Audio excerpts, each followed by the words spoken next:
Okay, excellent. We're live. Hello, Johannes. Hi, Jacob. Welcome to SenseSpace podcast. I've been wanting to have you on for quite a while, and I was thinking today, as I was working about how I might sort of introduce you. I guess I'll just start by saying that I've been interested in the stuff you've been putting out on YouTube for many, many months now. You run a channel called Classical Philosophy, and you are kind of at the thrust of bringing exciting philosophy out of the academy and into the public domain. You've got a background and a lot of knowledge in classical Greek philosophy, in Nietzschean philosophy, in Heidegger, and you've been engaging in all these super exciting conversations with very unconventional philosophers. Like Guy Sengstock or... Guy Sengstock, Jordan Hall. Well, not Jordan Hall yet, but hopefully that'll happen soon. John Pavecki. Yeah, we're actually also publishing a book. I'm not even sure if I can say this yet, but there's something in the making, let's just say, with many contributors. Yeah. Which should be out in the summer. So you are the founder of the Halcyon Guild, which is awesome. What is a guild, and why don't we have them anymore? So I call it, I pronounce it in the Greek like halcyon. In English it would be halcyon. So guilds, I mean, there still are guilds. When you walk around London, you'll see the East London Trades Guild, I think. And a guild is basically simply just a group of people who have similar interests or the same interests, and they protect these interests. But guilds come from, originally, were the foundation of the university. So you wouldn't, the Università di Bologna is the first university of the world, and then you had Paris, and after that Oxford. Those were founded based on the work of guilds of scholars. So in the late Middle Ages, scholars teamed up, formed guilds in order to protect themselves, to support each other, and because they didn't have rooms yet, and the Universitas was simply, the university was just bringing together and providing a physical space to the scholars and their teaching. And I had the idea for Halcyon, or something called Halcyon, for about 10 years, which comes from very much from Nietzsche. Nietzsche has these wonderful quotes about what the halcyon bird, so I'm quoting from Nietzsche now, that which is really noble in a work or a human being is the moment when their sea is smooth and they have found halcyon self-sufficiency. And then he also says that we Halcyonians, we are devoted to light feet, wit, fire, grave, grand logic, stellar dancing, wanton intellectuality, the vibrating light of the south, the calm sea perfection. This is very Nietzschean, of course. I wanted to, 10 years ago, I wanted to start basically an online magazine called Halcyon. That never happened. What did happen was another blog I had in Germany was called Weim or Weimy.de. It was a very successful blog in 2014, 15, and 16. And I never got around to, but it always I was, you could say, almost pregnant with it, with the thought of the Halcyon. And there was a time, sometime earlier this year, which now feels like a decade ago itself because it's a very different age. Sometime I thought of the word guild for some reason. I can't really remember why. And then I saw it popping up on Twitter sometime in February. So the hive mind was already talking about thinkers guilds. And yes, sort of cultural emergence going on there. Yes, so I thought it's time. And there are all these projects now emerging. When you think of Justin Murphy and the Indie Thinkers Project, for example, there's Rebel Wisdom that you're involved with. There's Guy Sengstok and his Circling Institute. And this now, it brings together people. We had a first symposium, Andrew Tackett was there, Davud Gosli, Sean Burke, my friend Guy Sengstok, Leszek from Berlin. These are people I've conversed with, and these are also people I've put on events with. So Leszek is an author, a writer from Berlin, and we put on. We organized a conference last year in Berlin on apocalypse, on the fantasy of apocalypse, which now we're living through apparently. And yeah, so I'm trying. Sorry, yeah. You're an immensely timely moment. Yes, it was. Yeah, there's a certain kind of wave of co-emerging people sort of waking up and popping up into the internet and talking with each other and kind of building new conventions. And yes, and exactly, and it ultimately what this is. It's already, I'm building an academy with it too. I'm teaching the second course actually this year online, and it's incredible to see, because I don't have that much of a following at all, right? I mean, if you look at my Twitter following, it's around 300 people. The channel has 1,000 subscribers or so, which is nothing compared to others. And we had, with the Justin Murphy Deleuze Heidegger course, we had 20 students in the seminar.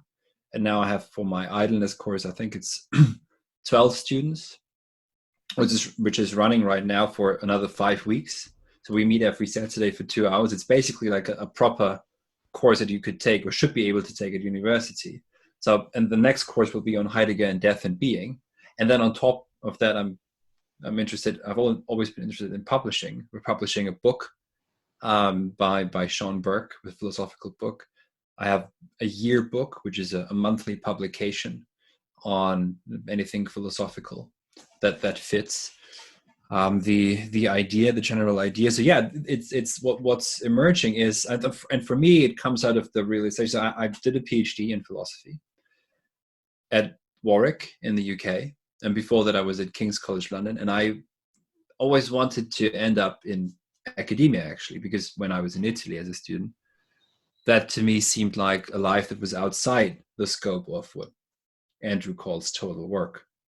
It would be a more leisurely existence, one that doesn't have these pressures. And then little did I know that these pressures are even higher in academia. You know the slogan, right? Publish or perish. Yes, you're effectively made into a bureaucrat of sorts. Yes, a bureaucratic machine. And you can hear academics say, "Oh, I should be fine. I've been churning out books. Right? So I will get the next. I will step up to the next letter." So churning out books. That sounds. So why are you? So you're not writing a book? So what is it?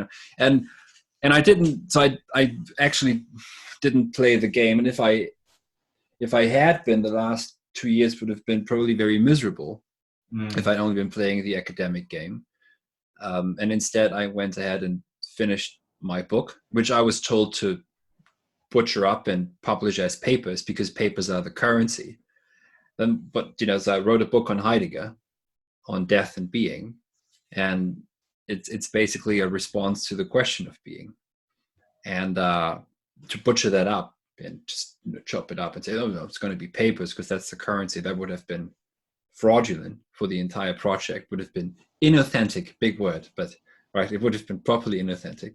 So I'm publishing it as a book with Springer, actually. And it's possible to do good academic work even within academia, and it's possible to do, but I don't think one should play the academic game. I don't think one should do that. And it's now, we can see people are getting fired in the UK and in the US from academic positions. So yeah. I'd certainly like to get onto Heidegger a little bit and sort of see what we can explore. Yeah, it's interesting you said that, it feels like a world away last year. It certainly feels like a world away since we met in London a couple of months ago. And since then, I've been battling my way through being in time. But sort of just bringing it back to the institutions, I think there's a feeling by a lot of people that they don't want to play the game that's being set out for them. And what you described in that quite eloquent Nietzsche quote is philosophy not as a kind of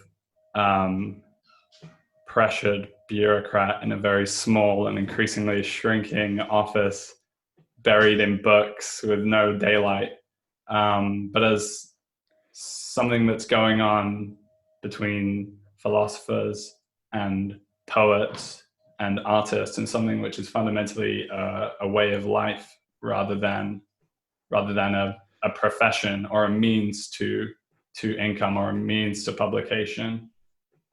As you were saying, it's interesting to me that you've done a lot of your study outside of your home country, but you do have a kind of, I mean, I've heard you say before that you're named after you've got kind of classical names, and you're fluent in Greek. You can read Greek and Latin. So I was wondering, and keeping in mind my knowledge of contemporary German culture there's many books of what I don't know. Was philosophy kind of something you felt was present? Do you feel like you had a relationship with that German philosophical lineage, or did you feel like you were kind of bringing back or delving into something that contemporary German culture wasn't really concerned with? Not, contemporary, certainly not. The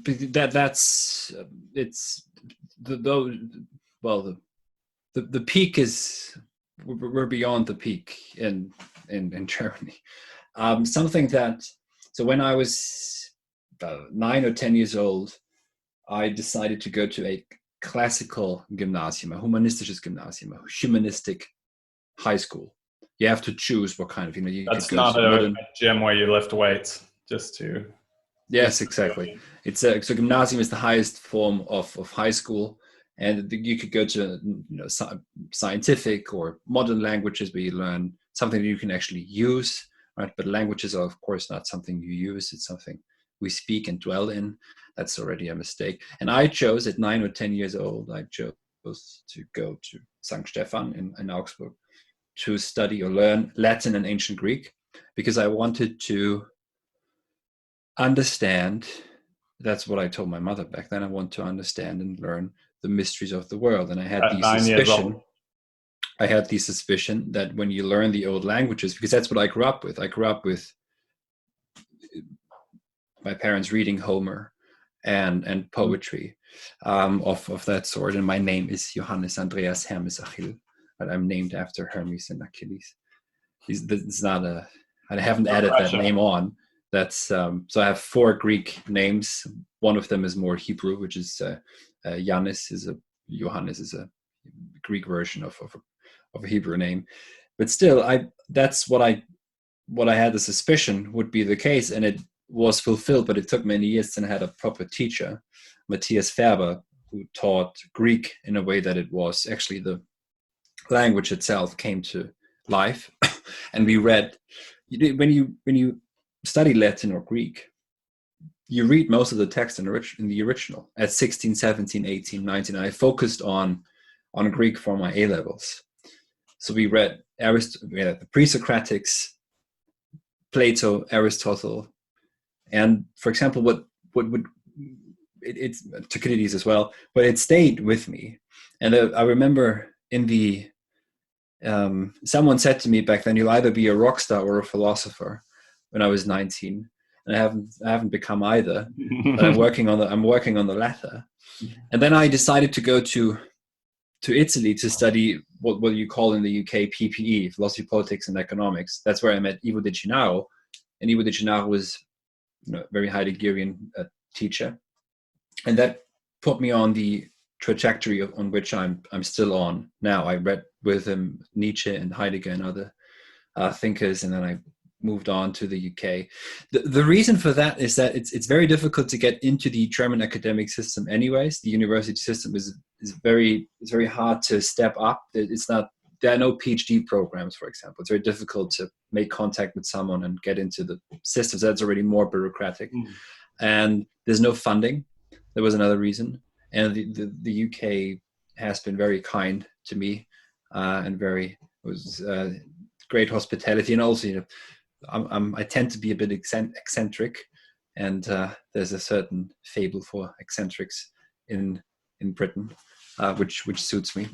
And yeah, I've just been very lucky, to be honest, how it's gone. But I've always, so what I will say though is, if one wants to engage publicly with philosophy, one also needs to read books, right? But it's not just about going online and saying something. There's a lot of lonely studying for hours and hours and hours, and reading and writing on your own.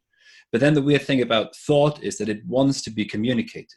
And I've always, not all of it, right? Certainly not all of it, but some of it needs to be shared, and so that you get some responses and comments. And this is also the idea of teaching, of course, is just that, right? Which is now considered by some as a teaching load, right? That's what we call it, a teaching load. It's just something that's loaded up on you. But actually, it should all be one. Right? So here's something. You read, you write, and then you teach, and then you teach, and then you go back to writing and reading. Yeah. Something to be kind of passed out. I wonder what your thoughts might be on this. So obviously, just as you're saying that, all those lonely hours reading, I can kind of feel it. And I just finished several years of study. But so there's a kind of interplay, like an intertextual dialogue going on through the centuries. As you're reading these philosophers, there is a dialogue of sorts. But then with the classical Greeks, with Socrates and so forth, it really was an interpersonal dialogue. And that's what we're seeing now, and that's what you've been engaging in with Guy Sengstock and the kind of dialogos, philosophical conversation that's going on.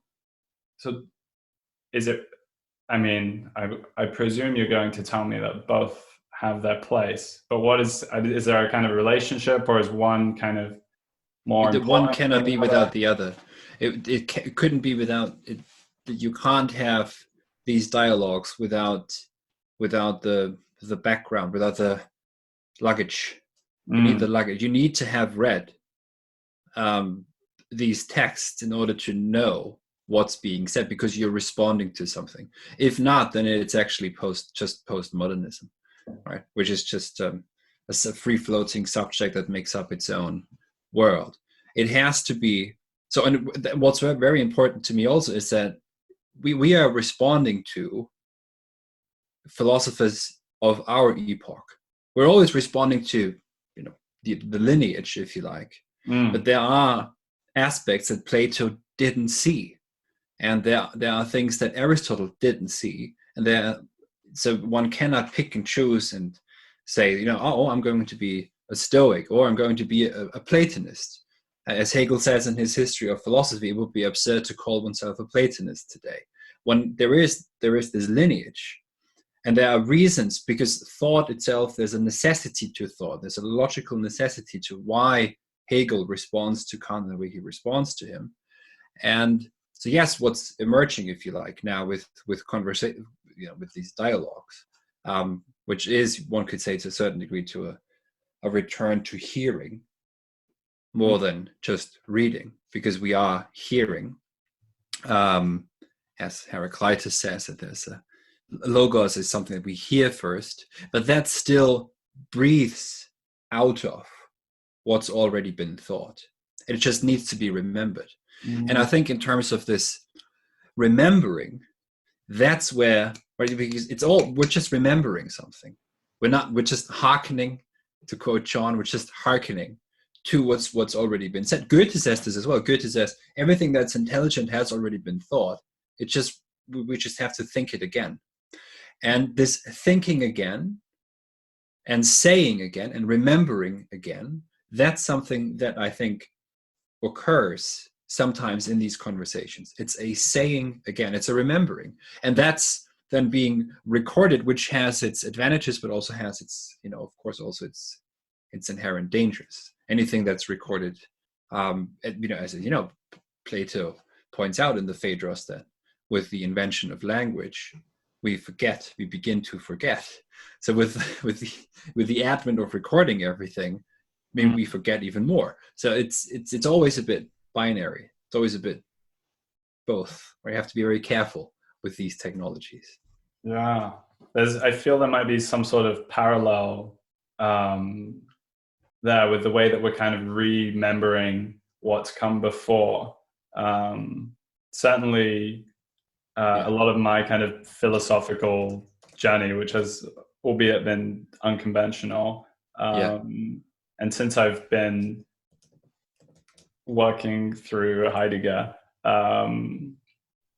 it's not that you're awakening to something which was not already present. It seems to be that you are kind of peeling back and unconcealing layers of what's already present. And so when you kind of have these little awakenings, either joyful or into the darkness of reality as it is,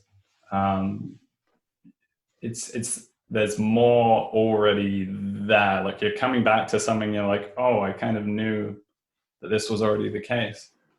Yes, and this is, so in terms of Heidegger, in pure philosophical terms, that's exactly what he's doing. Right? He speaks of another beginning. He doesn't speak of a second beginning. He speaks of the first beginning. That's the Greeks, and you are in Greece right now. Mm-hmm. So the first beginning and the other beginning. But the other beginning, so he doesn't speak of a second beginning. He doesn't say, let's make a cut and let's just walk off. He says the other beginning is out of and only in relationship with the first beginning. And when you speak about concealment and unconcealment, just to maybe point this out, the question of being is not something mystical. The tradition has thought of beings in terms of, in Latin, ens qua ens. And the qua, so ens means beings, and qua means as. So beings as beings. For example, today, beings, everything is a resource. Everything is, as he says, a standing reserve. Everything is just a resource waiting to be exploited. The human being, nature, animals, anything is just waiting to be exploited. And what Heidegger says is what the tradition has forgotten, what's been concealed was that which was unconcealed the entire time, which is the qua, the as.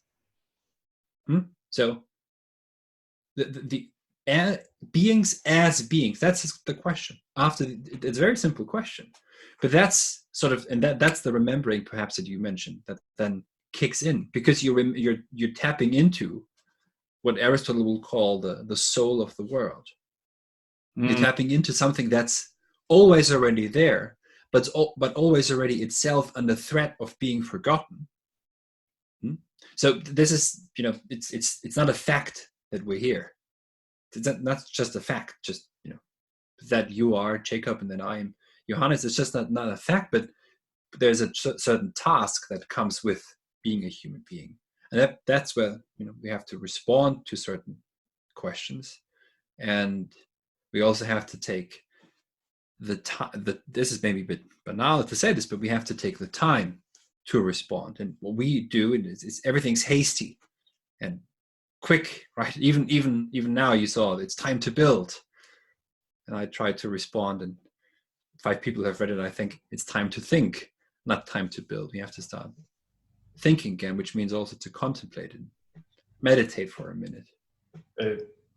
It feels like, there's something very interesting, a kind of connection that was made in a conversation that Guy was having recently on his channel. I forget who it was with, but it was concerning death and being, obviously. And he made this connection between the kind of meditative practice of the Headless way, if you've heard of that, and Heideggerian philosophy.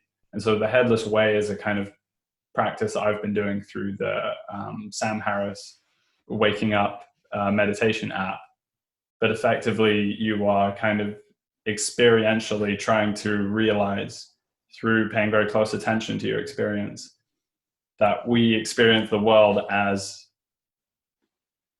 that which is around us. We don't experience our own faces and our own heads. We kind of are walking around, and we're kind of the static portal through which it feels experience is moving. And as you're reading Heidegger, and he's kind of doing this constant movement and unraveling of things, but one of the key takeaways is quite simply, being is being with, and being with the world. And so what the nature of the world around us is, to a certain extent, constitutes what we are. And so if we're walking around and everything is characterized by busy, and everything is transactional, everything is resource and exchange, that is going to kind of sink into our sense of our own being to a certain extent. And I really love that you kind of, aside from, you do these excellent readings, but you've also got these little kind of observations and stuff about kind of contemporary culture and social media and architecture, that a lot of that kind of resonates with me. But so I hope you won't mind me saying, but I think there's a kind of theatrical or like dramatic quality that you bring, and it's not dramatic in a insincere way. It's like you're bringing the drama that is the truth of the ideas and the reality itself in a way. It's like we can't strip it back and just talk about it in these cognitive, heady, Cartesian terms. It's like philosophy, but it's also a bit of storytelling and poetry, and there's a musicality to it,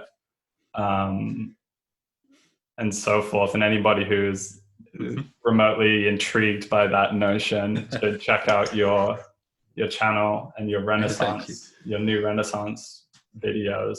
But I thought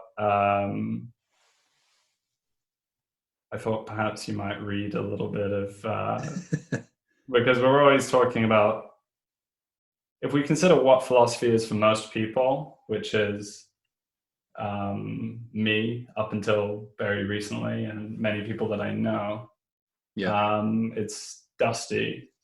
It's not concerned with the depth of being and feeling and so, and one great example of this for me is always this passage that hopefully you're going to read, of Nietzsche's God is Dead.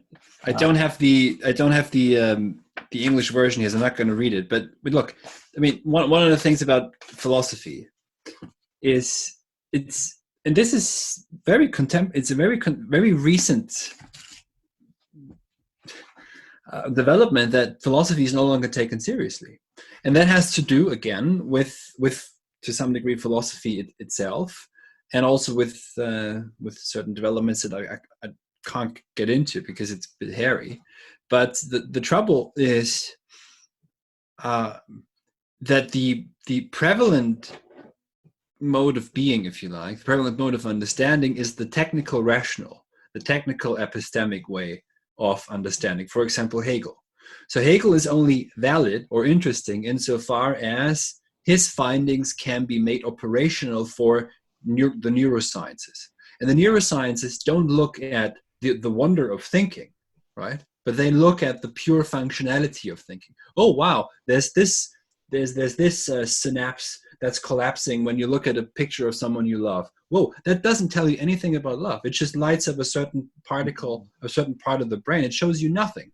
And Heidegger already sees this. Heidegger sees this coming. And this is one way of understanding being, by the way, right? This is one way of interpreting being, is in this very mechanical, functionalistic way. And that reduces our access to the world, because what we're looking at is just pure functioning. But the functioning is not it. That's not love.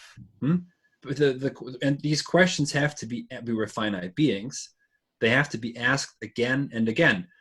And Heidegger sees this on the horizon already, which is why he says we have to be grateful for thinking. That thinking is already being grateful. Thinking is thanking, he says, as a provocation, obviously. When you take philosophy seriously, and maybe not everyone can take it seriously, but there's necessity to it. Heidegger responds to the tradition. Heidegger, the first sentence of Being in Time, which is right here, there's like, I can read it out, it's Greek, it says delongar hos humeis mentauta, yada yada yada, which is from Plato, and it says, so apparently we thought that we knew what we mean by the word being, but we're embarrassed now because we don't. That's from the Sophist dialogue. And Heidegger says, are we even, where are we now, 2,500 years later? So he responds to that, and he says, we don't yet have an understanding of what the word being means to us. And then on the first official page, the second sentence quotes another Greek term, which is gigantomachia perithesousias, which means the gigantic battle for being. The gigantic battle for being.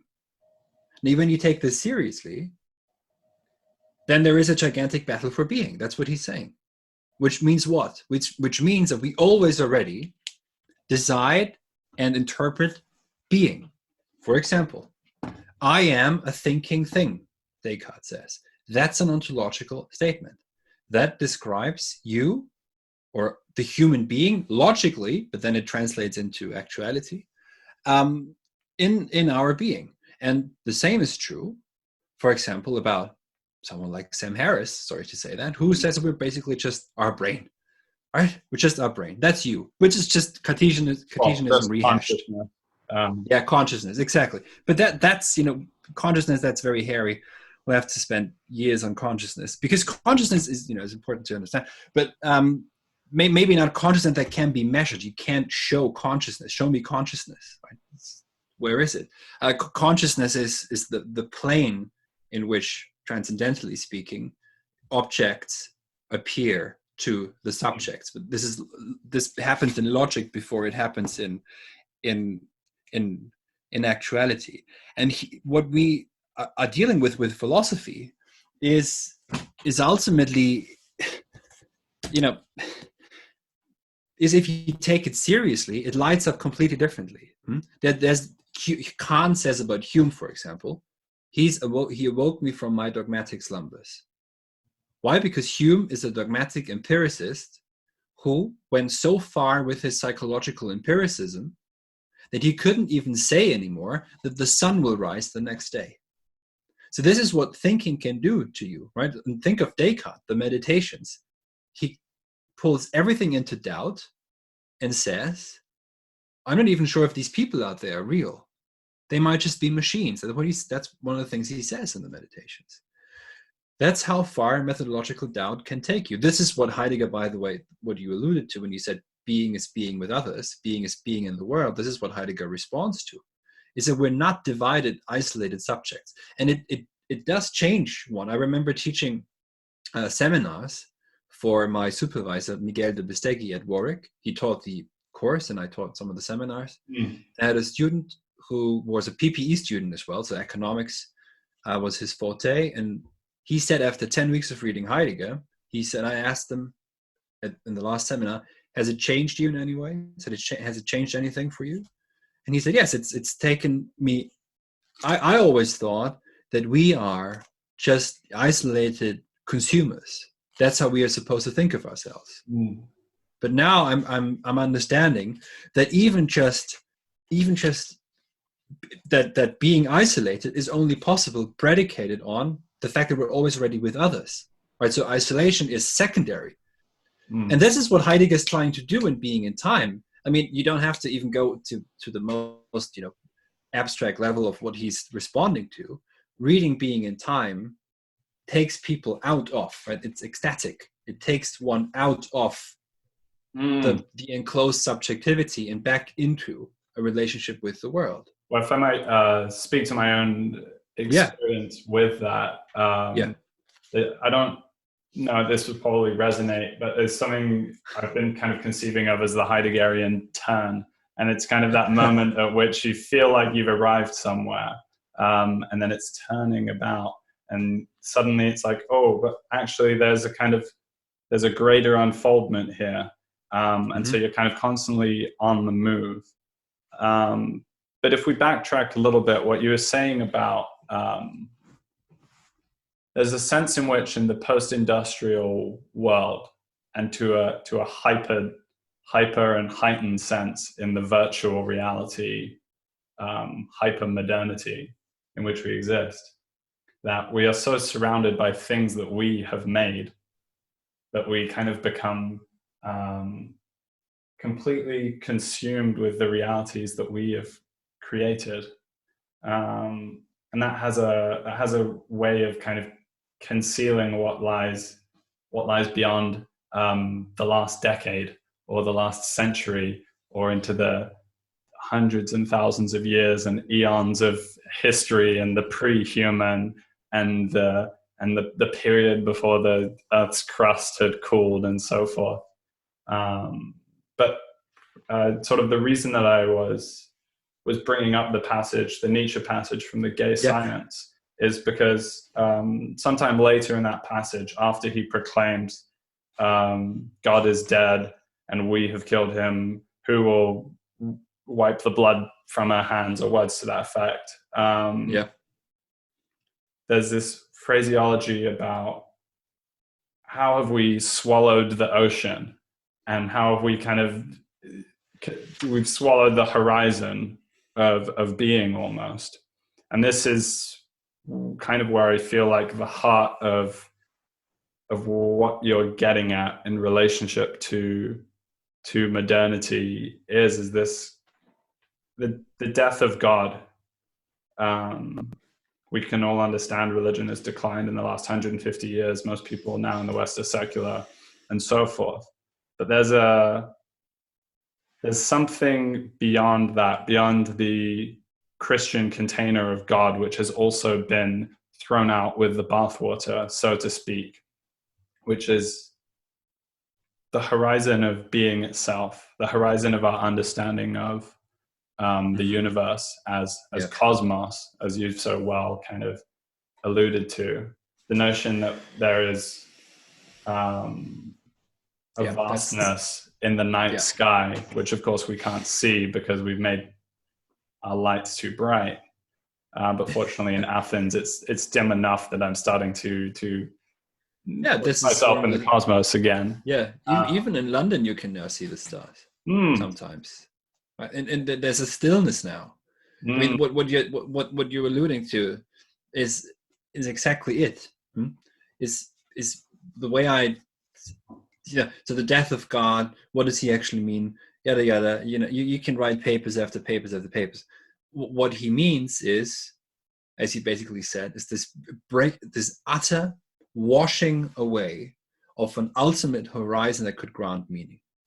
What the reasons for those are is one can find in modernity itself. It's the explosion of intelligence that leads to this destruction of this ultimate horizon. Laplace, there's a very good book by Alexander Quire. I think the title is From the Closed World, which is Cosmos, to the Infinite Universe. And in this book, Quire ends it on an anecdote on Laplace, who presented his model of the universe, of the planetary system, the solar system, to Napoleon, and Napoleon asked him, what about God? And Laplace said, I no longer need this hypothesis. And don't forget, for Newton, God was still a necessary hypothesis. Newton actually quoted St. Paul's. He was a Paulinian. Right? God is in whom we roam and have our being. And the same is true even still for Descartes. For Descartes, there's nothing without God. There's no guarantee of the world. And for all of them, God was still a necessary hypothesis, if even just that. And Heidegger at some point says, right, the God here is a causa sui, the self-causing cause, but this is no longer a God, this God of metaphysics that one can pray, sing, and dance to. And he has this famous remark about only your God can save us now, which I think of as saying it's only when we become mortals again, which means that we die, to quote Hölderlin, mortals die their death in life, which means to actually live up to mortal finitude. That's when perhaps the divine could make a comeback. I think that's what Heidegger meant in this Spiegel interview, which is very often quoted. And here with Nietzsche, and I have the German passage. I'm a bit hesitating to read it because I couldn't translate it probably just that quickly. But yes, this washing away. It's not a triumphant subjectivity that yells out in joy that it's been able to kill or capable of killing God. It's actually a cry in agony. The madman, the human being who's a bit displaced, dislodged, is actually bemoaning that and but also at the same time, of course, says, we're not ready to become gods yet, and then you get all the stuff about the questions about the Übermensch. But yes, what's been breaking away is that we are held by something. We're no longer, there's nothing that holds us. But this is this is why it gets very mystical sometimes, right? The mystical, or by the way, in the paragraph right after the death of God in Nietzsche is entitled Mystische Erklärungen, mystical or mythical explanations. And he says they're not even superficial. Myth is something where the world is just explained by the thunderstorm, that's Zeus. The move to logos, the move to philosophy, is when these explanations no longer hold, and we have to find a hold in the midst of beings. And right now, of course, this giving a stance to take is provided to some degree by what Heidegger calls Gestell, which is difficult to translate, technology and framing, perhaps techniques. But we are, and there's a certain meaning to that too. But I think what we're living through, what people call the meaning crisis of nihilism, is, I think, of course, related to the death of God, but also to our disconnect from deep history. Do you think that makes sense? Because we're not remembering. How deep are we talking? Deep in the well, I don't know. In the sense that when we say history, we think of it as something of the past. But history, perhaps in a Heideggerian sense, is something that's coming towards us. We are given tasks that there's an inherent relationship to those who have come before us that we have to have a responsibility for.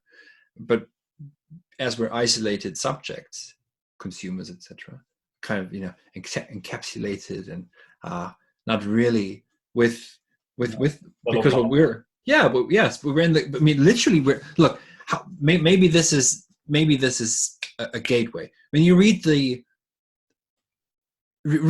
allegory of the cave, if anything, read the cave.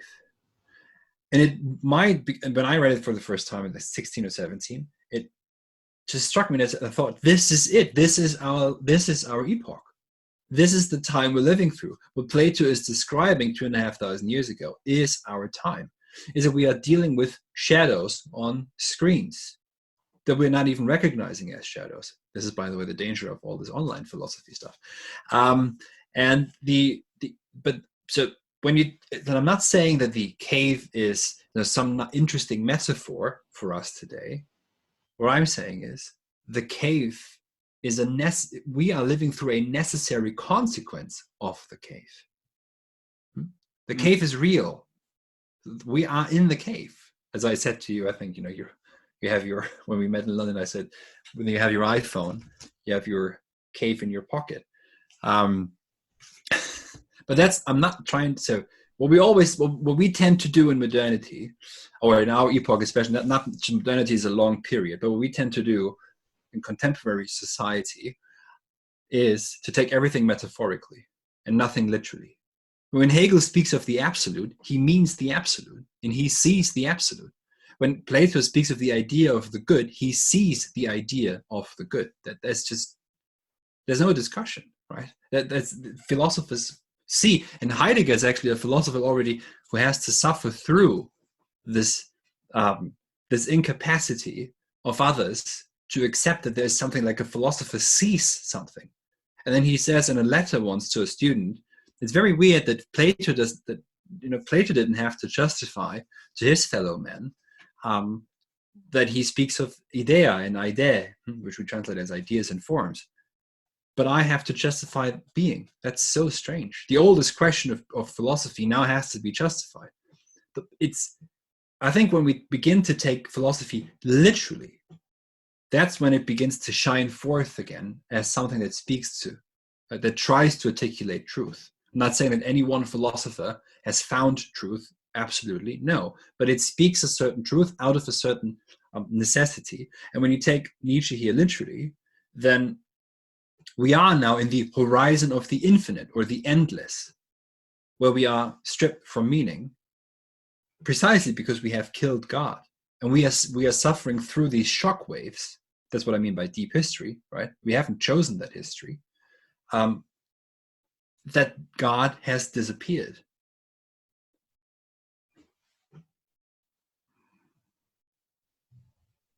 Yeah. And I think we might, once we begin to, I mean, one of the reasons I kind of pick upon Nietzsche is because I very much take the view of the period of history since the mid-19th century and the present, relatively short in the longer scheme of things. But we can consider the raging totalitarian battles of communism and fascism and many of the occurrences of the 20th century to be a kind of a reverberation or playing out of the necessary outcomes of this. And to a large extent, we are still in continuity with that moment and a working out of it. We have erected new idols in glistening glass towers across our cities, and we've created immense and captivating distractions in our pockets, which have this certain awful infinity to their scrolling wheels, and every video queues up another video, and you really feel like you're on a fast track to becoming some sort of machine strapped up to an IV drip giving you Doritos or something. And yes, but the strangest thought, though, and this is something everyone has to think through for themselves, is that to leave the cave, one has to enter the cave even deeper. That's right. We're looking for the exit. I haven't heard that one before. Huh? I haven't heard that one before. Now, to leave the cave, you have to re-enter the cave. To become free, one has to enter the cave again with the light of the sun carried with you, mindful, however, of the concealments and shadows in the cave. There is no freedom outside the cave. That's the maybe unfortunate situation. But this is also, I think, why Heidegger speaks of, in German, Verwinden der Technik, which would be, I think it would be not quite correct to translate this as overcoming technology, but to turn over, to overturn techniques, gestellt, which means not to, brush it all aside and say, I'm gonna walk off and live in the mountains. Not even Zarathustra does this, right? Zarathustra always comes back to the city. There's always an upgoing and a downgoing, and an upgoing and a downgoing. Yes. And exactly. See, it's actually in and technically we have to talk about this maybe some other time, but Gestell and framing does not have that much to do actually with technological gadgets. Those are necessary consequences of a certain way of understanding being. But what these gadgets allow us to do is to bypass certain shadow makers, shall we say, and you can begin to throw your own shadows on your own wall, which those shadows perhaps might inspire someone or some people to get up and make this very painful journey, as Plato describes it, outside the cave in order to return. And the cave is, when you read it, you walk out. Plato says, when you're outside, you have to spend the night.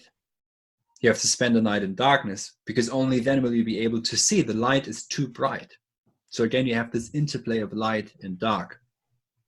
But then you have to go back down out of compassion as Plato says, out of compassion for the others that are still down there.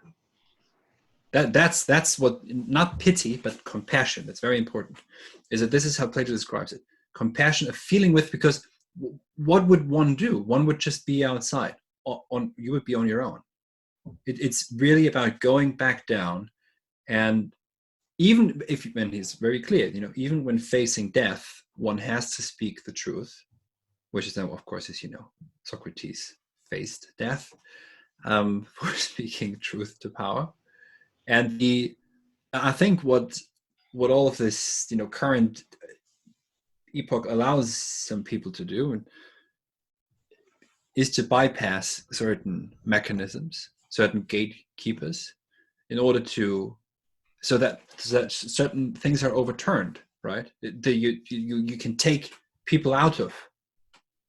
Once you're taken out of it, you just simply give lectures, for example, or make podcasts, or provide a certain way of writing that takes other people out of something. Not to say that someone's more enlightened than anyone else, no, but because what I'm seeing happening, maybe I should say this more clearly. What I do think is happening is that subjectivity, which is a very peculiar philosophical term of the modern epoch, right? Which means that you can understand it as being enclosed and divided from the world, which begins with Descartes, which then Kant tries to overcome, and Hegel tries to overcome, and Heidegger to some degree achieves the overcoming of, to some degree, with Dasein, which is always being in the world, which to some degree even Kant already says. But what I'm seeing happening is that the subject, which is self-certain and its own ground, the subject, which then is the human being, that's pushing towards its utmost limit.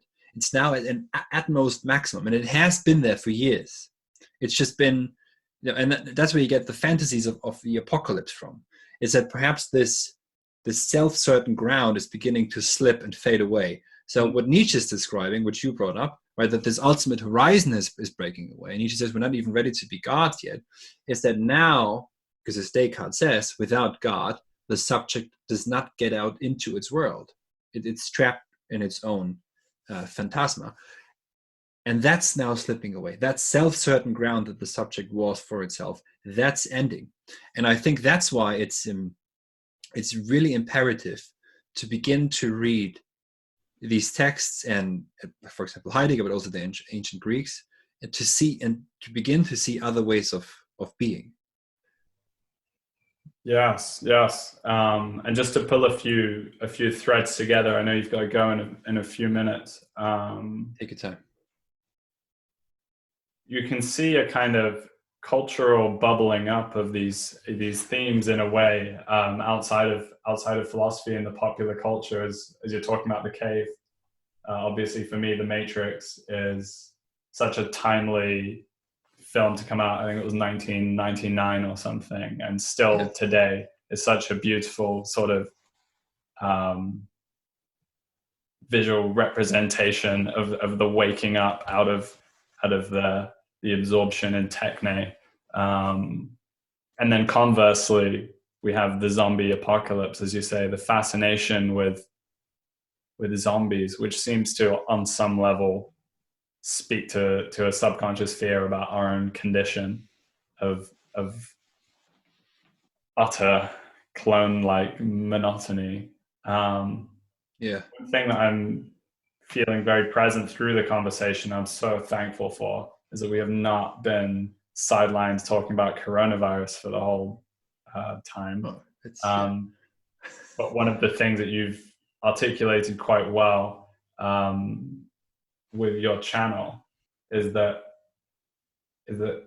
death and the revealing of death as something which has always been present, but is now a felt cause of presence and anxiety, and is actually causing people to come into confrontation with aspects of themselves that they repressed and all kinds of things.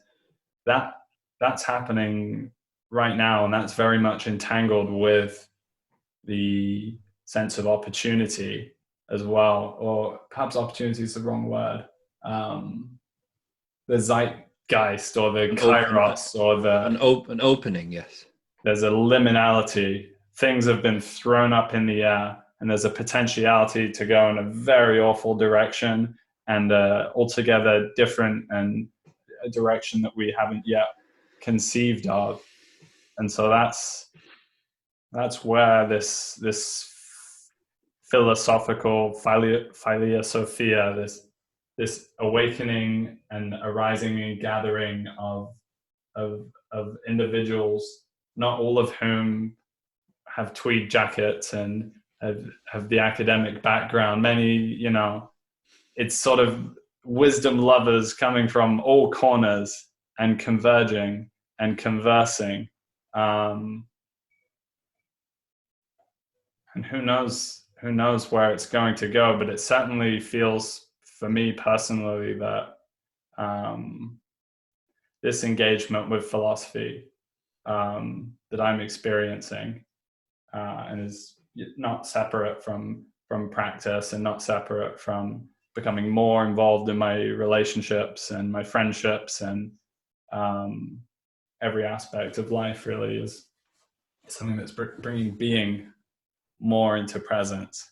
And all of a sudden there's less of a feeling of, oh God, I'm going to get, there's so many people getting trapped in jobs they don't want to do, striving forwards towards futures that they don't want to have, and always seem to be in avoidance of something that's not quite present. And so I don't know where I'm going with that riff, but hopefully that what I'm really trying to do here is kind of bring my sense of why what you're doing is so important. And Thank you.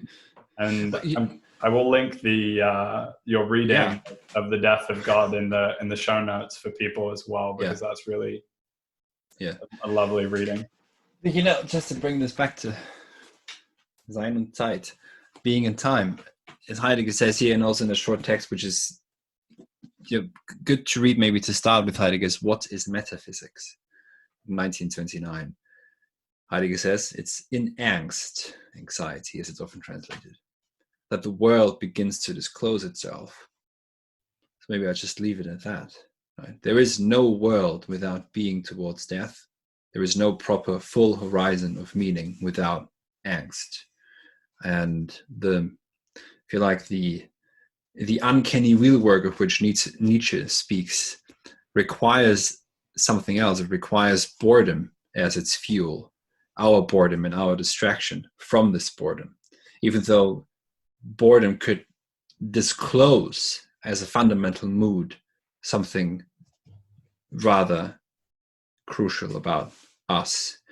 And the stillness that's now present everywhere has, for example, just a personal note, maybe to end this on, a very less abstract, more concrete. I'm reading differently. I have a much better reading now because the world is quiet and slower.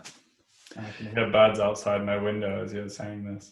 Yeah. But yeah, that's part of the stillness of the world, to hear birds sing again, and I'm not hearing airplanes anymore. There's 5 airports in London, and you live east, you have Stansted and Gatwick and all of them arriving into these airports. And yes, it's very difficult to speak prophetically and say this will come back and this will be like this. So in the coming Renaissance series, what I'm trying to do is simply to remind us, right? To remind us of what's already there, and this perhaps this is why it's speaking to people. It's because it's just remembering what's always been, and delivering this over to this century. And you mentioned we haven't talked about the virus. Maybe very briefly, aside from its biological effectivity or what it is also a virus in a different sense. It's a virus in the sense that it's rebooting us, right? Weirdly enough, it's rewriting, recoding, to speak with Deleuze, and with Deleuze, you could say it's deterritorializing us and reterritorializing. And there will certainly be, even more than before, people are looking for answers, or even just the right questions. Right? It always begins with the right question, which you can't ask if you're trapped in a certain streamlined existence that's already lived almost for you, of the career pathway, etc., and all this other nonsense. And perhaps this is a period. So yeah. There's a poet, David White, that I've taken a real liking to recently, an Anglo-Irish poet, and he does these contemplative poems. And one I was listening to the other day, he says something like, there's a window, a doorway to being, which very often we've locked inside of ourselves, and it lies behind the question which we most do not want to ask. Which plays into angst and anxiety. Yes. What happens when we lean into the profound discomfort of being as it is right now? And in a way, thankfully, it's uncomfortable for a lot of people because it's opening the question. They haven't had the chance to ask, and they've been very successfully avoiding. And I've everything. Yes, but everything everything comes back to haunt us. That's what Jung says with his notion of shadows. Interesting that he speaks of shadows, right? When you think of the cave, you avoid death; it comes back to haunt you. A culture that avoids or even bans death. That's what was banned, right? That comes back in apocalyptic, quasi-apocalyptic understandings of history, and a culture that denies finitude and limitation will inevitably destroy the earth. It's that simple. It's almost banal to say, because if we don't appreciate natural limitations, even just to ourselves, then we think that we can just have just-in-time delivery of anything and produce as much energy ad infinitum. And if this planet fails us, we'll just go to Mars. Sorry, we'll leave the Earth and go to Mars, as Elon Musk says. By the way, this is where you can see that what Heidegger calls the functionaries of technology is that those who seem to be, richer materially are not that much. I mean, that's a very desperate statement. That's very desperate to say that we'll just go to Mars. I would never want to go to Mars. For what? This is it. This finite landscape that I can see with my myopic eyes. That's it. That's all I know. To go to Mars would be nihilism at its utmost. We would no longer be human. But you see, it's already that we're so desperate now, and already kind of know that we've lost the game here, perhaps, that we say, let's just go to Mars and build a perfect civilization up there, without limitations, of course. So yeah, that's literally. I mean, this is, if you think back to the Madman. That's this horizon wiped away. That's it. That's where you can see it. You can see it in some movies, for example, 2001: A Space Odyssey. That was portrayed too, because there's no longer a horizon at Mars. Show me meaning on Mars, right? What would be the meaning of that? So yeah. How far out into the universe can we go to escape our own deaths? Yes. Exactly. I mean, how far? If we're leaving listeners with anything, it's a prayer to make the turn from apathetic avoidance of the horror of being to a kind of anxious, tentative, inquiring, leaning into into Yeah. what lies there. And this is why this book is called Die fröhliche Wissenschaft, the gay science, or as it's now translated, the joyful science, which is not optimism, not pessimism, but joy. Right? The return of joy. Nietzsche says in another passage in the book on leisure and idleness that we are suspicious of all genuine joy and have no ceremony, no time for detour in conversation. No, everything has to be clear cut and direct, and everyone's already trying to gain from the other, right? And it's all about competition. Nietzsche already says this is 150 years ago, and we've now lived through a period of intense competition. Publish or perish. Which still bearing this PTSD of academia. And no, I'm not traumatized, but I just never wanted to do it, precisely because you actually perish when you publish too much. It's just an idiotic slogan. And there's ways to exit the cave, right? There are ways to exit certain caves and you enter new caves, but this lack of joy and the over competitive way of being with others, that's my very humble hope that hopefully ends in this decade, because it's not serving anything or anyone. It doesn't create more value for all. It doesn't create more meaning for all.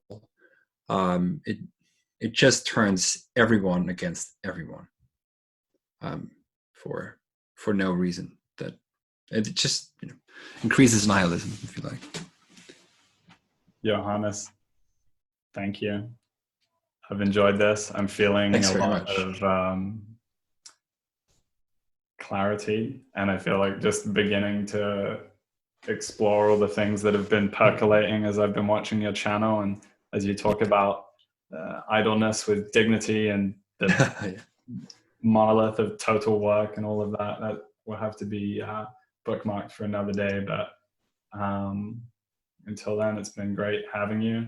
And if there's any links or stuff you want, I can put that into the information. Yeah. But Classical Philosophy is your channel. Yeah. And everyone can check it out. Yeah, that should be enough. Just the channel. Thank you very much, Jacob, for this, taking the time. And we'll talk about idleness perhaps some other time. And skole, the old Greek word, skole. All right. Excellent. Thank you very much. Thank you, Jacob.